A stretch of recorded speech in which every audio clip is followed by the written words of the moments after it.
Assalamualaikum warahmatullahi wabarakatuh.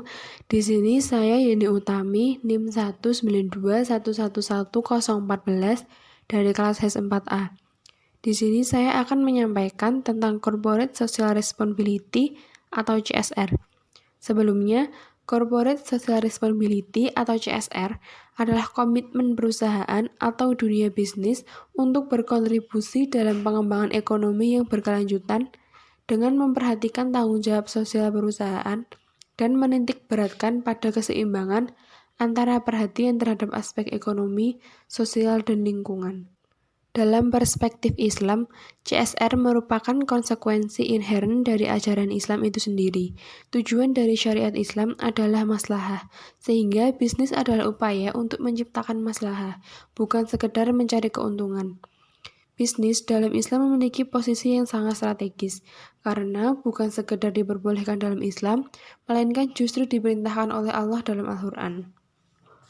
Terdapat tujuan dari Corporate Social Responsibility atau CSR, ada beberapa hal yang mendukung perlu adanya keterlibatan perusahaan dalam program CSR, antara lain yaitu kebutuhan dan harapan masyarakat yang semakin berubah, terbatasnya sumber daya alam, menciptakan lingkungan sosial yang lebih baik, mengimbangi antara tanggung jawab dan kekuasaan, dan keuntungan jangka panjang. Terdapat model Corporate Social Responsibility atau CSR, yaitu terdapat 4 model atau pola Corporate Social Responsibility yang umumnya diterapkan oleh perusahaan di Indonesia. Yaitu yang pertama, keterlibatan langsung. Perusahaan menjalankan program CSR secara langsung dengan menyelenggarakan sendiri kegiatan sosial atau menyerahkan sumbangan ke masyarakat tanpa perantara. Yang kedua yaitu melalui yayasan atau organisasi sosial perusahaan. Perusahaan mendirikan yayasan sendiri di bawah perusahaan atau grupnya. Yang ketiga yaitu bermitra dengan pihak lain. Perusahaan menyediakan CSR melalui kerjasama dengan lembaga sosial yang bekerja sama dengan perusahaan dalam menjalankan CSR.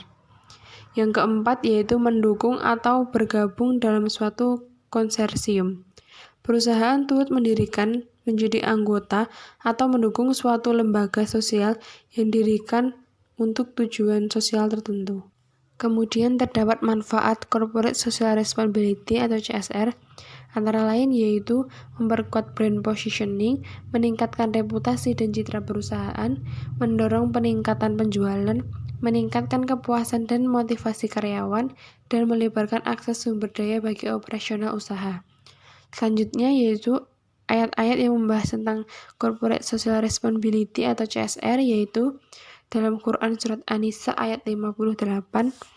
A'udzubillahi minasyaitonirrajim. Bismillahirrahmanirrahim. Innallaha ya'murukum an tu'adul amanati illa ahliha wa iza hakamtum bainan nasi an tahkumu bil ad. Innallaha ni'imma ya'izukum bih. Innallaha kana sami'an basira. Artinya, sesungguhnya Allah menyuruh kamu menyampaikan amanat kepada yang berhak menerimanya dan menyuruh kamu apabila menetapkan hukum antara manusia supaya kamu menetapkan dengan adil.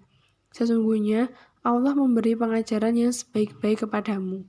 Sesungguhnya Allah adalah Maha Pendengar lagi Maha Melihat.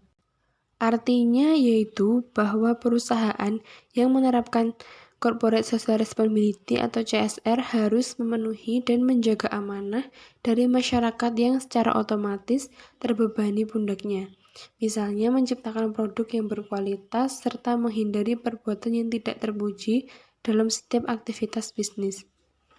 Kemudian ayat yang kedua yaitu dalam Quran Surat Al-Baqarah ayat 261. Bismillahirrahmanirrahim.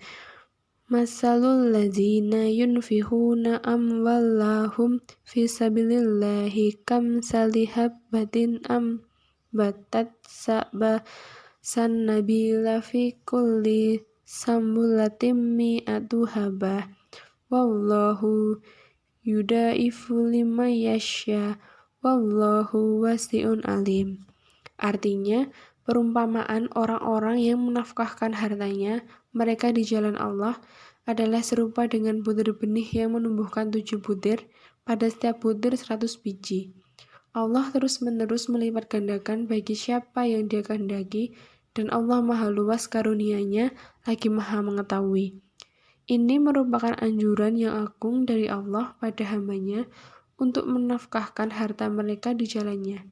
Termasuk dalam hal ini adalah menafkahkan hartanya dengan cara berinfak kepada orang-orang yang membutuhkan, fakir, miskin, dan kemungkinan saja dua cara itu dapat disatukan hingga menjadi nafkah untuk menolong orang-orang yang membutuhkan dan sekaligus bakti sosial dan ketaatan. Demikian penjelasan yang bisa saya sampaikan. Apabila ada kurangnya mohon maaf. Wassalamualaikum warahmatullahi wabarakatuh.